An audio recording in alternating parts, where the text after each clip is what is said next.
If you are one of those people that likes to go into support groups for GLP-1 medications and post anonymously, or maybe even not anonymously, and bash anyone who's not a diabetic, then this video is for you. Hi everybody, it's Allie. I'm on a magical weight loss journey. I'm also a diabetic. I'm down 50 pounds, and I've got something to say.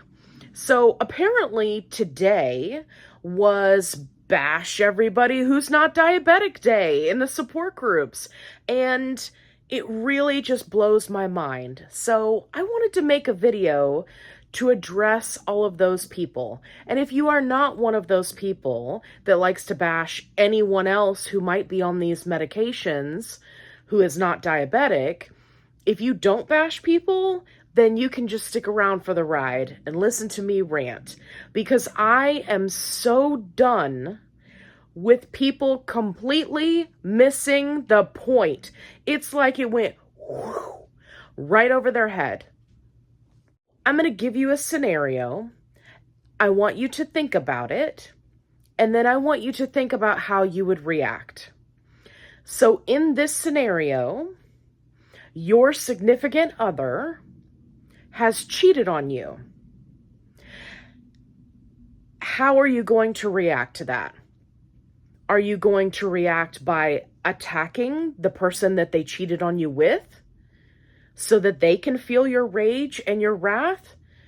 Or are you going to hold the person accountable who created the problem, who is the cheater, who is your significant other? I just want you to think about that for a minute. Let it marinate. Because the correct answer is the problem is with the cheater. Now, let's take that same logic, right? Broken it down real simple for you. And now we're going to take that same logic and we're going to say there is a pharmaceutical company who has created a medication that can help people. It can help people with diabetes, who was the original intended audience. And then they find out, holy cow, we've actually created a drug that can help even more people. We can even help them before they become diabetics. Just throwing that out there. So let's make sure that we expand this, because we're a pharmaceutical company. We like money. Let's expand this so that now we can help diabetics and we can help other people who are not yet a diabetic, but may certainly be on that path. Oh no, there's a shortage of medication. By the way, the shortage of medication started way before the Oprah special. They started advertisements before Zepbound. These shortages started before that. So you can't blame Oprah, and you can't blame Zepbound, and you can't blame people taking the medication to lose weight, because these shortages started happening before all of that. So now we have a shortage. And it's, like I said, it was like today in the support groups, I couldn't get away from the posts. It was insane. Every other group, it was a post, either anonymous because they don't want to deal with the backlash, they just want to stir the pot, or they actually put their name down, which was pretty ballsy if you ask me, and they wanted to say, if you're not on this medication for diabetes, this is your fault.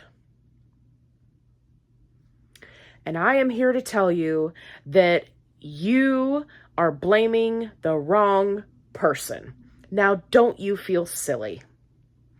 Because instead of going after the cheater who created the problem, pharmaceutical company, you're attacking the other group of people who are just as qualified and need this medication as someone who has diabetes. End of story. My diabetes does not make me better or more qualified or a higher priority than any other person who is on this medication, regardless of the reason. And if it hurts you to say that out loud to yourself, then you should really take a look at your reasoning, because the problem is not with the people. The problem is with the pharmaceutical company.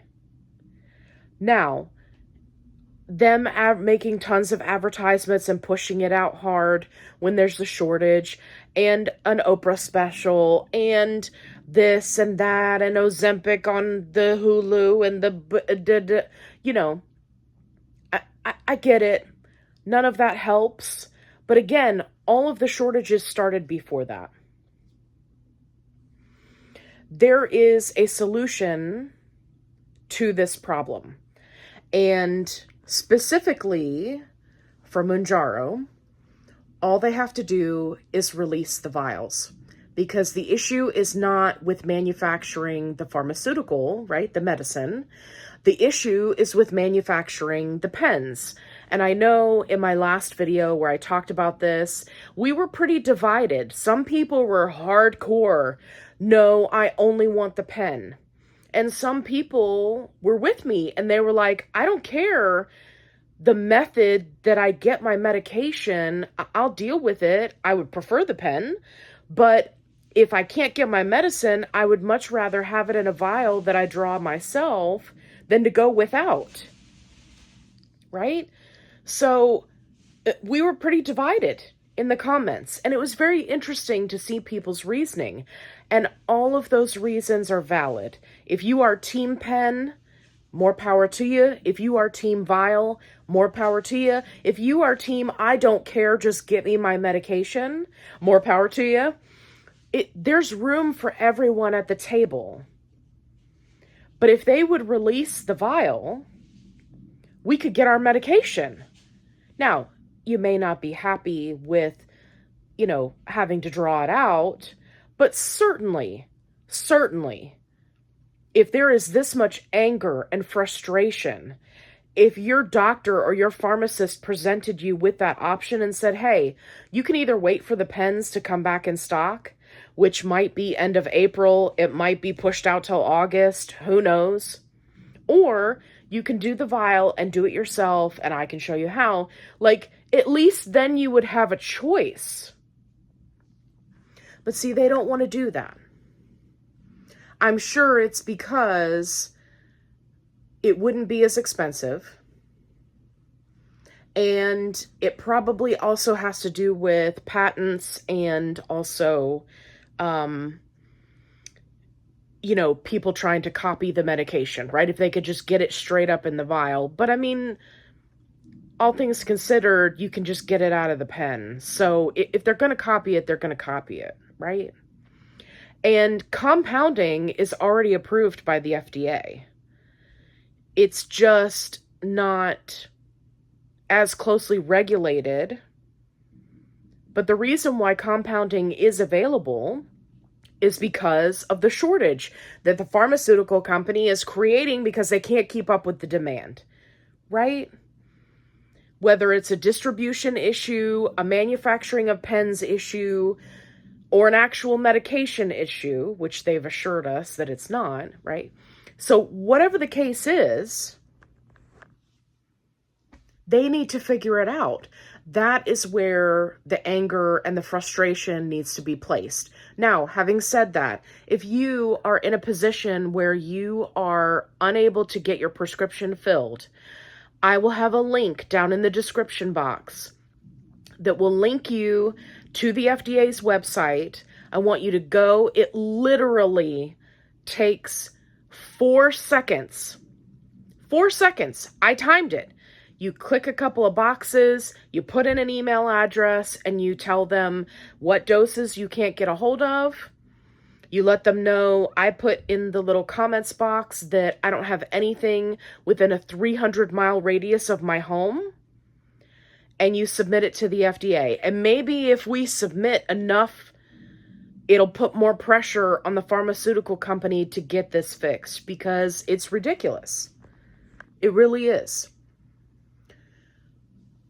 So, if you want to make a difference, don't be mad and go post in a Facebook group and attack another group of people who also need the medication. Go on the FDA site. The link is in the description.